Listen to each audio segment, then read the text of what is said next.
Hello everyone, welcome back to my channel.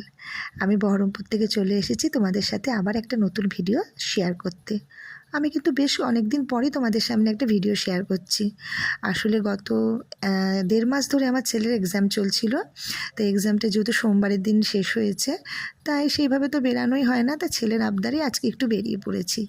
তা কোথায় বেরিয়েছি তোমাদের সাথে সবই শেয়ার করছি। দেখো, আমি, আমার শাশুড়ি মা আর আমার ছেলে, আমরা তিনজনই তো সঙ্গী। কেন, ওর বাবা তো আমাদেরকে সেরকমভাবে সময় দিতে পারে না, এতটাই ব্যস্ত থাকে। তা যাই হোক, আমরা তিনজন মিলে গঙ্গাধারের দিকে চলে এসেছি। তা তোমরা বহরমপুরে যারা থাকো, আমাদের বহরমপুরে গঙ্গাধারকে তো সবাই চেনো। এই গঙ্গাধার হচ্ছে বহরমপুরবাসীর কাছে একটা ইমোশান। এই গঙ্গাধার জুড়ে বহরমপুরবাসীর অনেক কিছুই কাজ করে। বন্ধুত্ব, হারানো শৈশব, রিটায়ারমেন্টের পর অবসর সময়, সব কিছুই কিন্তু এই গঙ্গাধার জুড়েই হয়ে থাকে। তা আজকে যেহেতু রাতের বেলা এসেছি, তা সম্পূর্ণ তোমাদের সাথে ভালোভাবে শেয়ার করতে পারলাম না। কোনোদিন যদি দিনের বেলা যায়, তাহলে আমাদের গঙ্গাধার কতটা সুন্দর সেটা আমি নিশ্চয়ই শেয়ার করব।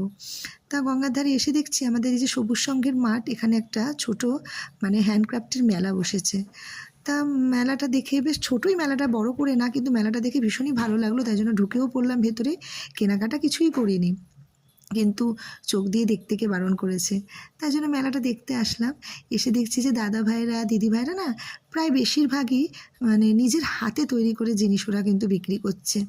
খুব সুন্দর জিনিসগুলো। হয়তো মেলাটা বেশি বড় বসেনি। তা যাই হোক, একটু ঘোরার পর আমি আর আমার ছেলে দেখো আবার একটু ভিডিও করে নিলাম। তারপর গঙ্গার ধারে এসেছি। তাই যে মোমো দাদার কাছে তো মোমো না খেলে হবে না, তাই যে মোমো খেতে চলে এসেছি। আর এই যে রাস্তাটা দেখছো, রাস্তাটা পেরালেই কিন্তু ওপাশে আমাদের গঙ্গার ধার। তা ওইদিকে ফেরিঘাটও আছে, নৌকা চলাচল করে। তা অন্ধকার বলে কিছুই তোমরা বুঝতে পারছো না, আমি বুঝতেই পারছি। তা পরের দিন নেক্সট কোনো ভিডিওতে আমি সেটা শেয়ার করব। তাই যে দাদা খুব সুন্দর মোমো বানায়। তারপর দাদা এই যে আমাদের মোমো দিয়ে গেল, আমরা মোমোটাও খেয়ে নিলাম। আর এই মোমোর দোকানগুলো কিন্তু গঙ্গার ধারে এতটাই এখন জনপ্রিয় হয়ে উঠেছে, কি বলবো, প্রত্যেকটা দোকানেই বেশ ভিড়। আর সেদিন তো রবিবার ছিল, রবিবারের জন্য যেন ভিড়টা আরও বেশি। তা মোমো খাওয়া হয়ে গেল, আবার একটু স্যুপও নিয়ে নিলাম।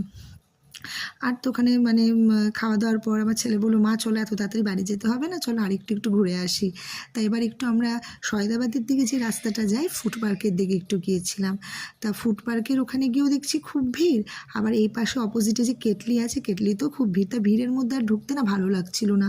আসলে বাড়িতে তো থাকি, আর বাড়ির ভেতরে তো গরম তো বেশ পড়েই গেছে, আর বাড়ির ভেতরে বেশ গরমই লাগে।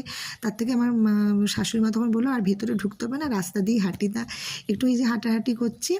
আর এখানে না খুব সুন্দর, জানো তো, এখানে ভুট্টা বিক্রি হয়।